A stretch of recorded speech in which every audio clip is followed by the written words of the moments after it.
अपने मोबाइल पर एक वीडियो रिसीव करते देख बारी को हैरानगी ज़बर उसे वीडियो क्यों भेज रहा था। ये चीज़ काफ़ी परेशान कर देने वाली थी। उसने एक नज़र ज़रान को देखते गाड़ी एक तरफ रोकी, फिर मोबाइल फ़ोन पर रिसीव होने वाली वीडियो को प्ले करके ज़रान के साथ देखने लगा। ज़रान का सारा ध्यान उस वीडियो पर ही था। ये कैसी वीडियो है? कोई धंधा चल रहा है यहाँ? औरतें बेची और ख़रीदी जा रही हैं। ज़रान ने मोबाइल अपने हाथ में पकड़ते कहा, ये कौन सी जगह है और ज़बर ने ये वीडियो हमें क्यों भेजी है?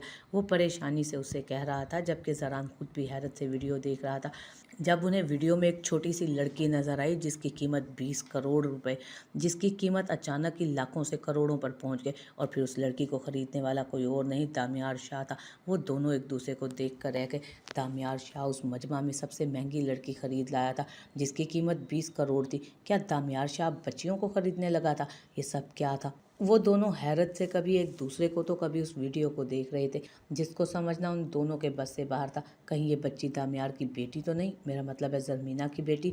ज़रान अचानक बोला, हाँ हो भी सकता है, बल्कि शायद तुम ठीक कह रहे हो। इस वीडियो का क्या करना है? उसने ज़रान की तरफ देखते हुए कहा, मेरे ख्याल में हमें वापस घर जाना चाहिए और ये वीडियो ईज़ा को दिखानी चाहिए।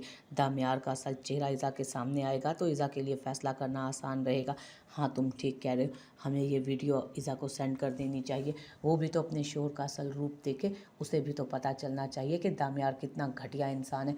वो उसे देखते हुए बोला तो ज़रान ने नफ़ी में सर हिलाया। हम खुद उसके पास जाकर उसे ये वीडियो दिखाएंगे। हो सकता है वो के लिए अपने आप को संभाल ना सके। आप गाड़ी रिवर्स कीजिए, हमें वापस चलना होगा।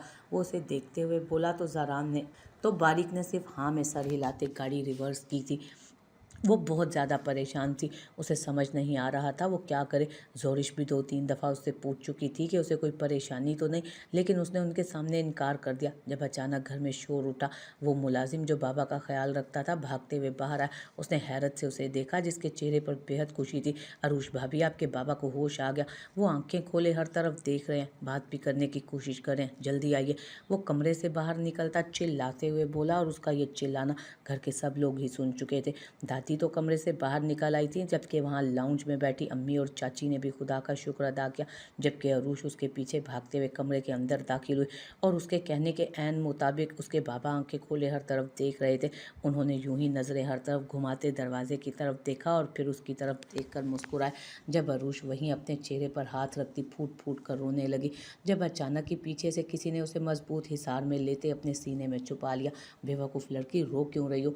ये तो खुशी का वक्त है, तुम्हारे बाबा को होश आ गया, वो ज़िंदगी की तरफ लौट आए हैं। इतनी खुशी में तुम आंसू बहा रही हो? शहीद जो शोर सुनकर नीचे आया था, उसे इस तरह रोते देख उसे अपने साथ लगाता मुस्कुराते हुए बोला, शहीद मेरी जान, ये खुशी के आंसू हैं। इतने अरसे बाद अपने बाबा को वापस ज़िंदगी की तरफ देखते लौटते हुए देख रही है ना? इंशाल्लाह तुम्हारे बाबा बिल्कुल ठीक हो जाएंगे मेरी बच्ची। अम्मी उसे प्यार से समझाते हुए उनकी तरफ कदम बढ़ा रही थी, जब अरूश के बाबा ने हाथ के इशारे से उसे अपने पास आने के लिए कहा। वो उनके पास आते हुए उनके पास बैठी उनके सीने पर सर रखकर फूट फूट कर रोने लगी, और अब की दफ़ा किसी ने भी उसे आंसू बहाने से मना नहीं किया। शुक्र है बाबा, आपको होश आ गया, अब अपनी बेटी की अकल ठिकाने लगाइएगा, बहुत तंग करती है मुझे। शहीर उन्हें देखते हुए बोला तो बाबा हल्के से मुस्कुराए, जबकि अरूश ने आंसू साफ करते घूर कर उसे देखा। देखिए बाबा, कैसे घूर कर मेरी आवाज़ बंद करना चाहती है, लेकिन अब मेरी आवाज़ बंद नहीं होगी, मैं आपकी बेटी के खिलाफ एहतजाज करूँगा। वो उसे मज़ीद तंग कर रहा था, जबकि बाबा उसकी बातों पर मुस्कुरा रहे थे। जब अचानक अरूश का फ़ोन बजने लगा। अपने मोबाइल पर आती एहसन की कॉल देखकर उसका दिल लरसने लगा। ये क्या हो रहा था उसके साथ? एक तरफ इतनी खुशियाँ मिल रही थीं और दूसरी तरफ उसकी सारी खुशियों को जैसे लूटा जा रहा था। सुबह से रात होने को आई थी, लेकिन उसका कोई अता पता नहीं था। वो मुबश्शिर को 3 दफ़ा उसके ऑफिस भेज चुकी थी। ठीक है, हो सकता है वो अपने ऑफिस गया हो, लेकिन वहाँ पर भी उसके बारे में किसी को कुछ नहीं पता था। वैसे तो मुबश्शिर को अंदाज़ा था कि वो कहाँ है, लेकिन वो उसे कुछ बता नहीं सकता था और ना ही वो उसे कुछ खुद बताने वाला था। सुबह से रात हो गई। उस वक्त तकरीबन रात के 11:15 बज रहे थे, जब बाहर की तरफ पाउच में गाड़ी आकर रुकी। मुबश्शिर को यही लगा कि दामियार वापस आए। वो तेज़ी से बाहर निकला, लेकिन वहाँ दामियार की जगह ईज़ा के भाइयों को देख वो थोड़ा परेशान हुआ। सुबह उसकी बात ज़बर से हुई थी, शायद वो लोग इस बारे में कुछ ना जानते हों।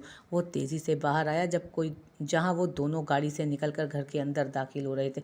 हमें ईज़ा से मिलना है, उसने उन दोनों ने उसकी तरफ देखते हुए कहा, जबकि वो सिर्फ हाँ में सर हिलाता उन्हें अंदर की तरफ आने का इशारा करते हुए रास्ता दे चुका था। उसके अलावा वो और कर ही क्या सकता था। जी आइए, बीवी जी अंदर ही हैं। वो उन्हें साथ लिए अंदर की तरफ आ गया। जहाँ इज़्ज़त दामियार की जगह उन दोनों को देखकर खुशी से चहकते उनकी तरफ आई और बारी बारी उनसे मिलते उन्हें बैठने के लिए जगह देने लगी। वो इतनी एक्साइटेड थी कि ये तक अंदाज़ा ना लगा सकी कि वो इतनी रात को उसके घर आए हैं। इज़्ज़त दामियार तुम्हें धोखा दे रहा है, वो बहुत बड़ा फ्रॉड है, उसने तुम्हें धोखा दिया है इज़्ज़त। उसकी एक बेटी, वो भी बोल ही रहा था जब अचानक बाहर गाड़ी रुकने की आवाज़ सुनाई दी।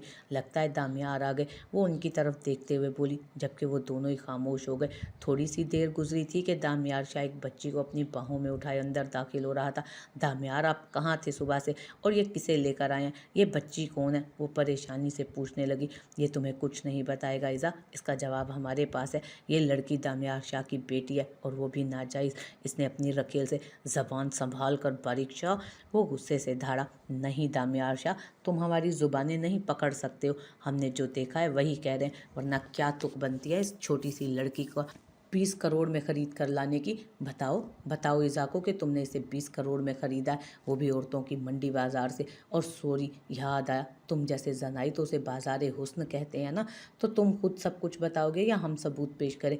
वो अपने मोबाइल पर वीडियो चलाते उसकी आंखों के सामने कर चुका था, जबकि दामियार ने ना तो उसे अहमियत दी और ना ही इज़ा की हैरानगी को उस छोटे से वजूद को अपने बाहों में उठाए। वो एहतियात से सोफे पर लेटा था, मुबशिर को आवाज़ देने लगा, जबकि मुबशिर तेज़ी से अंदर आते उसके हुक्म का इंतज़ार करने लगा। सोफे पर लेटी वो छोटी सी लड़की उसे भी नज़र आ गई थी, जिसकी हालत बहुत बुरी थी। उसकी हड्डियाँ नज़र आ रही थी, सिवाय हड्डियों के ढांचे के उसमें कुछ भी नहीं था। जिस्म पूरी तरह से लागर था, बस उस ढांचे के अंदर रूह बाकी थी, जिसकी वजह से वो सांस ले पा रही थी, वरना वो सिर्फ एक ढांचा था और कुछ भी नहीं। जाओ किसी अच्छे से डॉक्टर को लेकर आओ, बीमार है मेरी बेटी। उसने मेरी बेटी पर जोर देते कहा तो जैसे इज़ा के सर पर छत आ गिरी।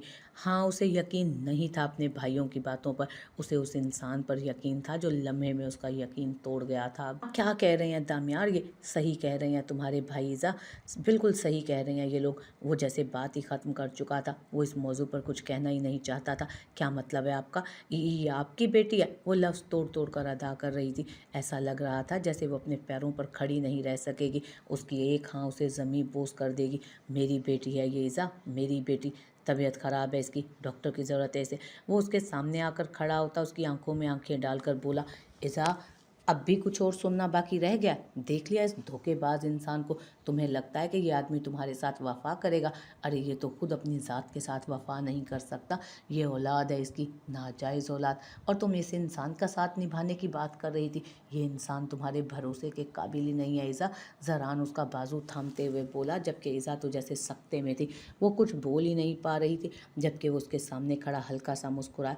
इज़ा, तुम्हें याद है तुमने मुझे मौका दिया था, तुमने मुझे मेरे सारे गुनाहों के साथ कबूल किया था, मेरी सारी ख़ताओं को मौका दिया था। ये भी पहले की एक ख़ता है, तो क्या तुम्हारी माफ़ी सिर्फ उतनी ही देर की थी? मैंने ज़िंदगी में बहुत गलतियाँ की हैं इज़ा। एक गलती ये भी है, शायद तुम भूल चुकी हो कि तुम मेरी पुरानी ख़ताएँ माफ़ कर चुकी थी। तो क्या अब तुम मेरी हर ख़ता पर मुझे छोड़ने का इरादा बना लोगी?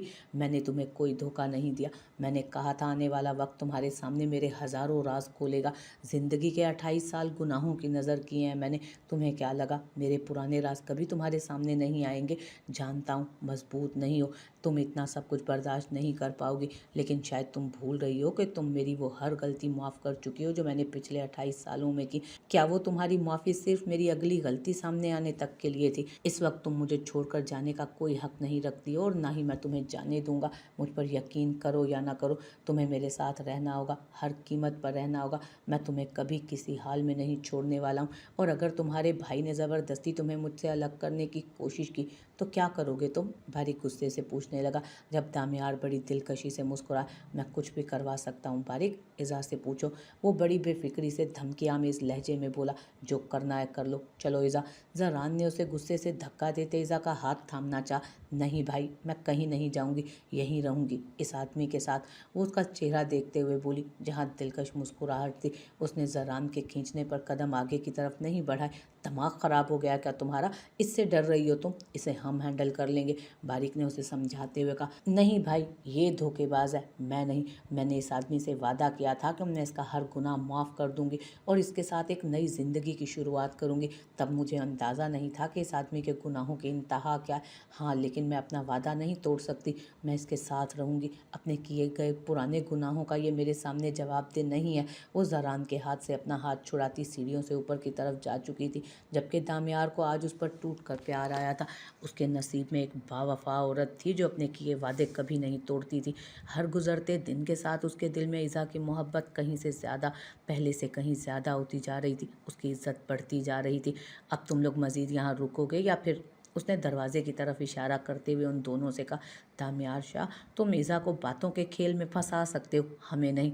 बहुत जल्द इज़ा तुम्हें छोड़कर हमारे साथ आएगी। याद रखना, ये खेल यहाँ पर ख़त्म नहीं होगा। हम इज़ा को सारी ज़िंदगी तुम्हारे गुनाहों की सज़ा नहीं भुगतने देंगे।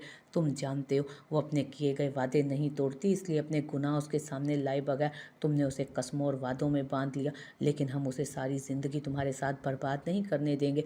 हम तुम्हारी हकीकत उसके सामने लेकर आएंगे। पछताओगे तुम ये सब कुछ करके। हम अपनी बहन की ज़िंदगी तुम्हारे साथ बर्बाद नहीं होने देंगे। यार मुबश्शिर, मेरे सालों को बाहर का रास्ता दिखा दो। लगता है भूल गए हैं रास्ता जाने का। दामियार ने उन लोगों की बातों पर मुस्कुराते हुए एक भरपूर अंगड़ाई लेकर उन्हें बाहर जाने का रास्ता दिखाया था। वो दोनों गुस्से और नफ़रत से उसे घूर रहे थे, लेकिन दामियार को परवाह नहीं थी। उसकी मोहब्बत उसके साथ थी। इज़ा उसे छोड़कर नहीं गई थी। यह एहसास ही उसके लिए दुनिया का सबसे खूबसूरत एहसास था। इसलिए वो जैसे जीने लगा था। उसकी खुशी की कोई इंतहा न थी, और वो ये आखिरी दुख था जो उसने अपनी ज़ात से उस मासूम बीवी को दिया था अपनी। वो अब कभी उसकी आंखों में आंसू नहीं आने देगा। ये वादा आज उसने अपने आप से किया था। इसका खून चेंज करवाएं। जो खून इस वक्त इसकी रगों में मौजूद है वो इसकी बीमारी की वजह से जहरीला हो चुका है।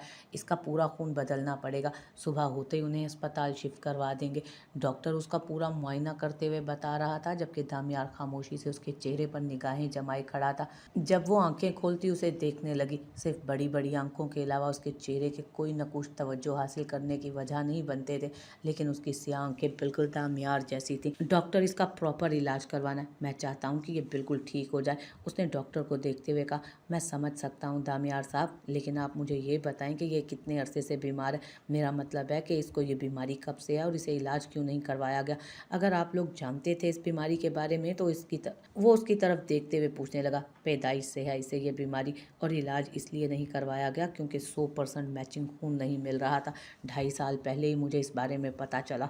मैंने बहुत लोगों से खून लगवाया, लेकिन कोई ख़ास असर नहीं हुआ। पहले खून 100% मैच ही नहीं करता, लेकिन अब से मैं खुद इसे खून दूंगा तो खून 100% मैच करेगा। जिस डॉक्टर से मैंने रब्ता किया था वो कह रहा था कि अगर हर 3 महीने बाद इसका खून बदला जाए तो बीमारी के दम तोड़ने के चांसेस हैं। बस शर्त ये है कि खून उसके सेल्स के साथ प्रॉपर मैच करना चाहिए, और मेरा खून इसके साथ 100% मैच करता है। दामियार उसे तफसील बता रहा था, जबकि डॉक्टर ने सिर्फ हाँ में सर हिलाया। तो ठीक है दामियार साहब, लेकिन आपको इस बात का भी ख्याल रखना है कि इसकी पूरी बॉडी का खून बदला जाएगा। आपकी हेल्थ पर भी असर पड़ सकता है इससे। डॉक्टर ने उसे देखते हुए कहा तो उसने हाँ में सर हिलाया। मैं जानता हूँ कि इसके साथ मेरी भी हेल्थ पर असर पड़ सकता है, लेकिन मुझे नहीं परवाह। बस वो बिल्कुल ठीक हो जानी चाहिए। मेरे पास ये आखिरी खूनी रिश्ता बचा है जिसे मैं खोना नहीं चाहता। वो उसे देखते हुए बोला तो पास खड़े मुबशिर ने जैसे उसकी तकलीफ को अंदर तक महसूस किया था। लेकिन दामियार साहब, आपको पता है कि इससे आपको बहुत सी और चीज़ें भी छोड़नी होंगी, जैसे कि आप कोई नशा नहीं कर सकते, शराब, सिगरेट या इस तरह की कोई भी चीज़ जो आपके खून को गंदा कर दे, आप नहीं कर सकते इस्तेमाल, क्योंकि इस बच्ची में इतनी हिम्मत नहीं है कि अपनी रगों में किसी तरह का नशा और आलूदा खून बर्दाश्त कर सके। जी डॉक्टर, मैं समझता हूँ इस चीज़ को, और मैं हर चीज़ का ख्याल रखूँगा, उसने यकीन दिलाया। बस फिर आप अपनी हेल्थ का भी ख्याल रखिएगा। इंशाल्लाह ये बिल्कुल ठीक हो जाएंगी। वैसे क्या रिश्ता है आपका इनसे, और उम्र क्या होगी इनकी? 17 साल की है ये, आगे अप्रैल में पूरे 18 की हो जाएगी। वो बोल ही रहा था जब उसका ध्यान ऊपर की तरफ खड़ी इज़ा पर गया। उसने डॉक्टर के मज़ीद किसी सवाल का जवाब नहीं दिया। एज के हिसाब से इनकी बॉडी में भी किसी तरह की कोई इम्प्रूवमेंट नहीं है। इनकी ग्रोथ रुक चुकी है, लेकिन जैसे जैसे इनकी बीमारी ख़त्म होगी इंशाल्लाह बेहतरी आएगी। इस तरह के पेशेंट्स में ये चीज़ हद से ज़्यादा पाई जाती है। हड्डियाँ बोझ उठाने के काबिल नहीं रहती, जिस्म कमज़ोर से कमज़ोर तर होता जाता है। खून की शदीद कमी हड्डियों में रमक ख़त्म कर देती है। इस बीमारी में जिस्म से कैल्शियम खत्म हो जाता है, लेकिन इलाज के साथ साथ बेहतरी आएगी इंशाल्लाह। ये बिल्कुल ठीक हो जाएंगी। मैं ये तो नहीं कहता कि ये ज़िंदा बच पाएंगी, लेकिन 100% ब्लड मैचिंग इस तरह के पेशेंट्स के लिए एक नेमत से कम नहीं है। बाकी अल्लाह पाक बेहतर जानता है कि क्या होगा, मैं अपनी पूरी कोशिश करूँगा। डॉक्टर उससे हाथ मिलाते हुए बोला, जबकि दामियार ने उम्मीद से उसे देखा और फिर डॉक्टर को चले जाने के बाद एक नज़र ऊपर खड़ी इज़ा को देखता उस नाजुक से वजूद को उठाते एक कमरे की तरफ ले गया। दामी उसे अपने सीने पर घुटी घुटी आवाज़ सुनाई दी तो उसे बेड पर लेटाते वो उसकी खुली आंखों को देखने लगा। उसने एक नज़र उसे देखते सवालिया अंदाज में पूछा, अम्मी मर गई? उसकी आंखों में मोटे मोटे आंसू थे। मैं हूं ना तुम्हारे साथ? दामियार ने उसके सवाल का जवाब दिए बगैर उसे अपना सहारा दिया। अम्मी कहती थी तुम मुझे तब अपनाओगे जब वो मर जाएंगी। वो फिर से बोली तो आंसू आंखों से छलक पड़े। अगर मुझे तुम्हारी अम्मी तुम्हारे बाबा के बारे में पहले बता देती तो शायद ये सब कुछ होता ही नहीं। वो फिर से बोला तो वो बड़ी मुश्किल से उठकर बैठते हुए उसके सीने पर अपना सर रख गई। अब मैं तुम्हारे साथ हूँ, हमेशा तुम्हारे साथ रहूँगा, तुम्हें कुछ नहीं होने दूंगा। अब तुम मेरी जिम्मेदारी हो। वो उसे अपने सीने से लगाए उसके माथे को चूमते हुए बोला, जब थोड़ी देर के बाद उसे अपने सीने पर उसकी गर्म नर्म सांसें महसूस हुई थी। वो गहरी नींद में उतर चुकी थी। दामियार ने आहिस्ता से उसे बेड पर सीधा किया और कंबल उस पर डालते कमरे की लाइट बंद किए बगैर कमरे से निकल आया।